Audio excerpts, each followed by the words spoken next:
Salut et bienvenue sur Paris Ingomère. On retrouve Lisa, ma prof de yoga, qui a des tas d'autres choses très intéressantes à nous expliquer à propos du yoga, parce que c'est un sujet quand même très très vaste. Et dans ce qu'elle nous avait expliqué la dernière fois, ce qui m'avait marqué, c'est que le yoga n'est pas uniquement la pratique des postures, c'est une discipline qui a des applications dans les autres aspects de la vie, en fait, c'est pas uniquement physique. Et alors, qu'est-ce que tu... Voilà, vas-y, lance-toi. La grande question. Ouais, effectivement, le yoga, c'est pas juste des postures, même si aujourd'hui c'est comme ça que c'est connu le plus. C'est sa forme la plus répandue, on va dire, et c'est pas que ça soit mal, mais en tout cas c'est un peu réducteur de dire ou de penser que le yoga c'est juste les postures. Donc effectivement, on pourrait dire que à la base, bien grand mot aussi, parce que on avait parlé la dernière fois aussi qu'il n'y a pas un vrai yoga authentique qui serait resté le même pendant X siècles. C'est plutôt des pratiques qui ont pris plusieurs formes, des formes différentes selon les époques, les lieux du monde qu'il a traversé, quoi. Et du coup... tout ça pour dire que Yuka s'invite. Oui, que si on peut résumer en tout cas le but, on pourrait dire que initialement le yoga ou les pratiques de yoga visaient à se libérer de la souffrance humaine. De la vie quotidienne, quoi. De la vie, alors peut-être qu'à l'époque les conditions de vie étaient clairement pas les mêmes que celles qu'on a aujourd'hui, donc de la vie on peut dire matérielle, mais aussi de l'existence, du simple fait d'exister. On le voit bien aujourd'hui, tu vois, on a tout ce qu'il faut, voilà, toi, moi, on a un toit, on a de quoi manger, on souffre pas plus que ça dans la matière, on va dire, ouais. Mais peut-être que ça te fait écho si je te dis que le simple fait d'exister, de vivre et un jour de mourir, ça amène des souffrances en fait, nos choix, nos dilemmes, nos ça fait partie de l'expérience. Ouais, c'est voilà, vivre en fait, c'est pas facile quoi, même si c'est dans des bonnes conditions, c'est pas toujours rose et linéaire. Ça suffit pas en tout cas d'avoir des bonnes conditions. Même si voilà, ça devrait peut-être, mais en tout cas le simple fait d'exister amène des Yuka, dis ça.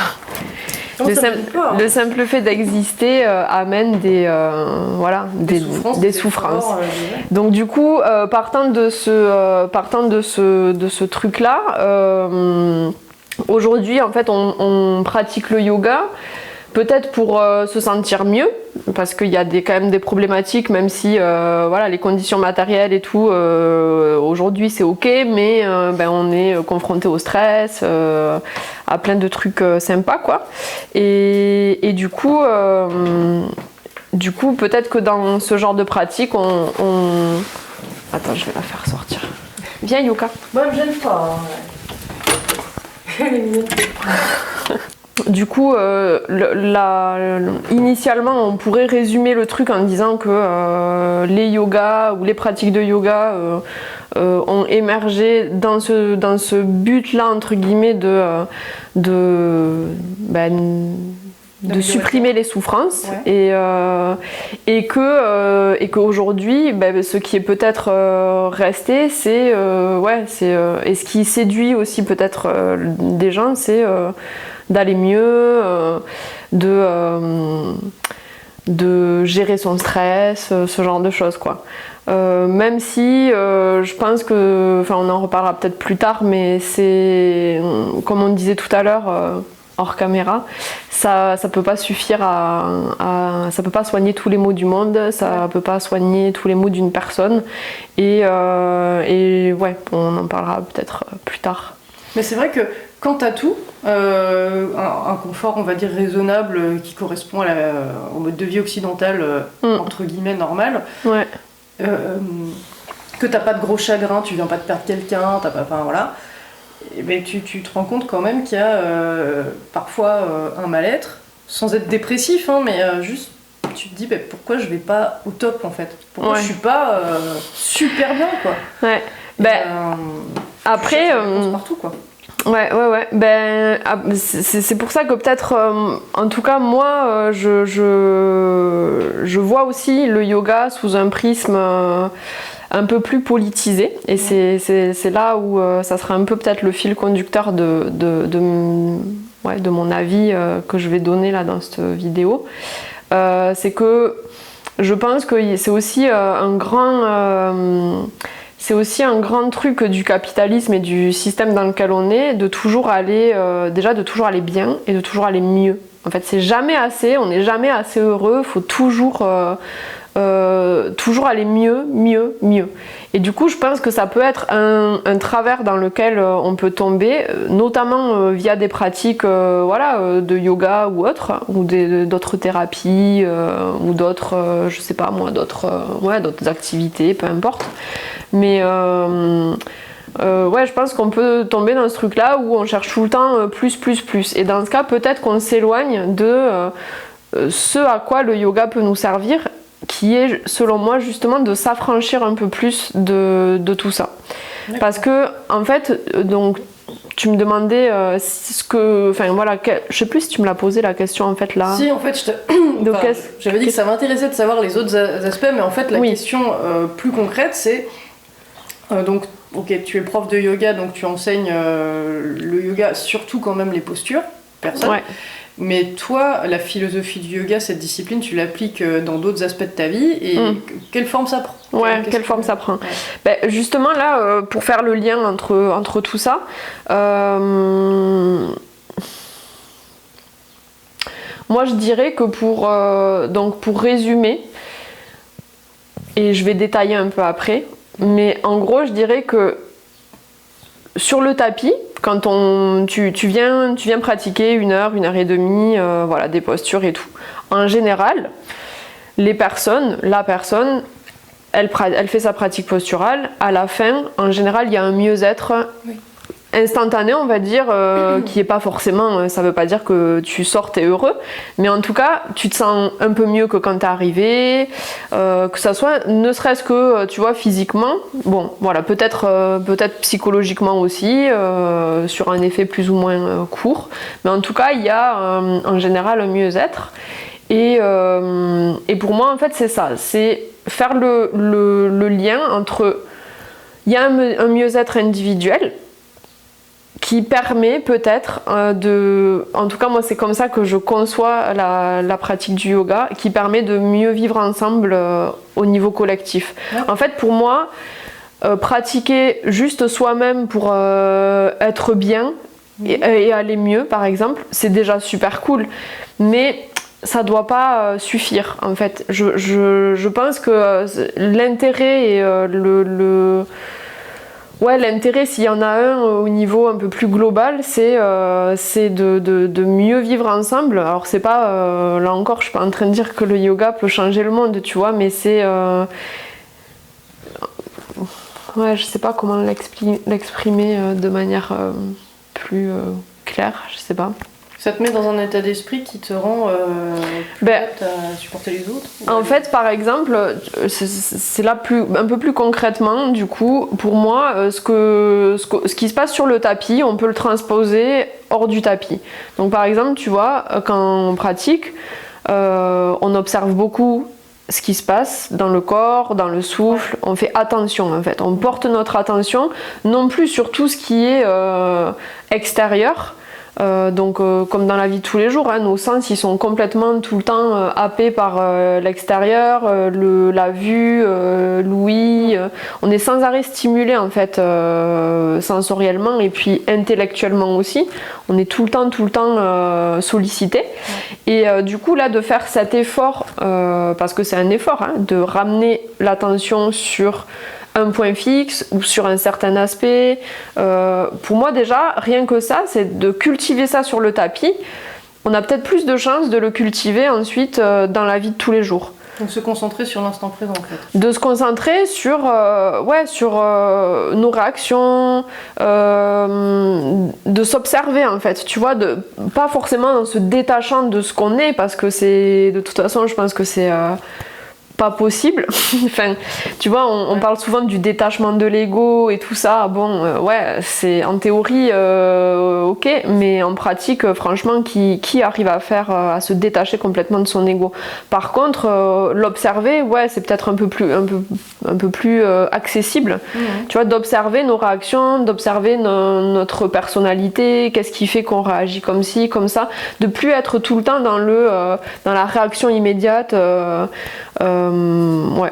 Et du coup, rien que ça, tu vois, de cultiver cette attention, de porter le focus sur ces choses-là auxquelles on fait attention sur le tapis, pour moi, ce qui peut du coup se transposer sur le plan collectif et dans le quotidien, c'est ça, c'est justement faire attention, avoir du recul, agir peut-être avec plus de justesse du coup.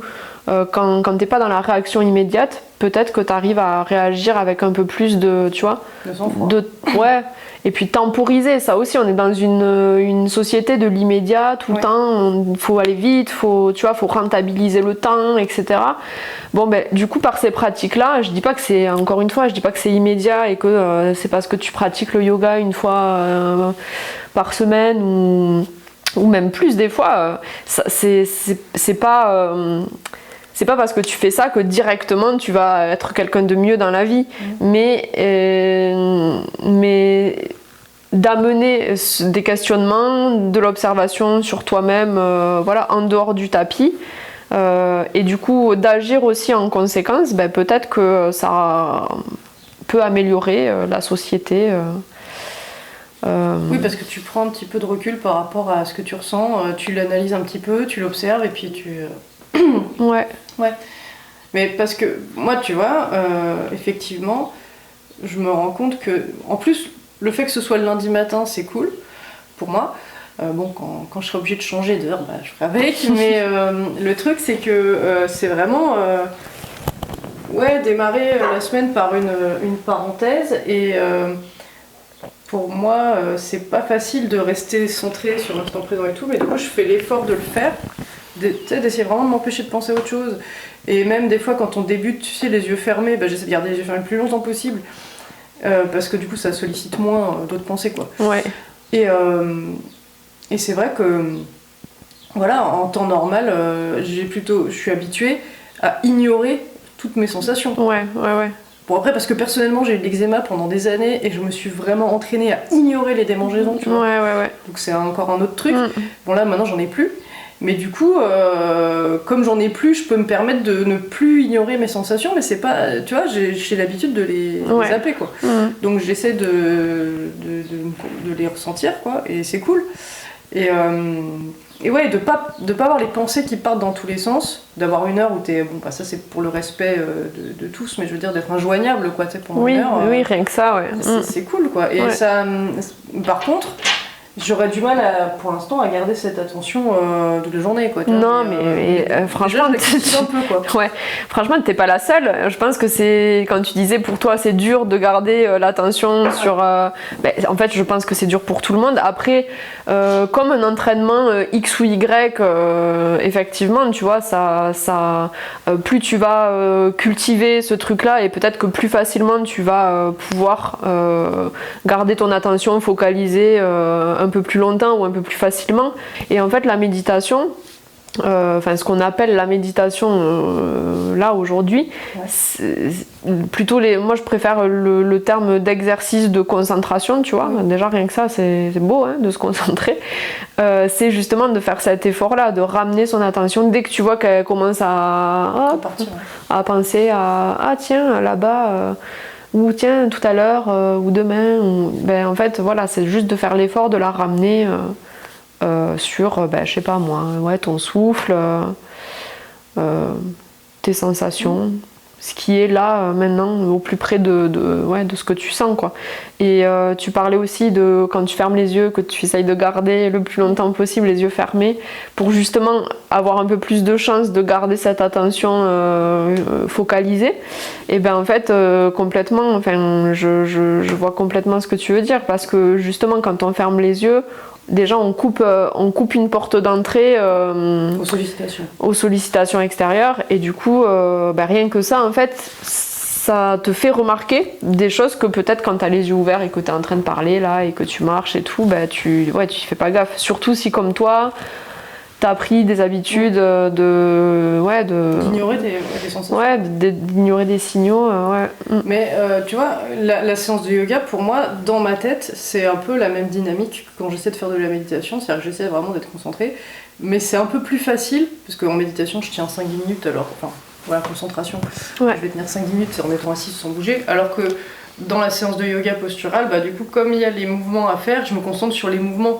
Donc en fait, c'est plus facile de se concentrer parce qu'il y a quand même un petit peu d'action et que d'être concentré vraiment dans le vide quoi.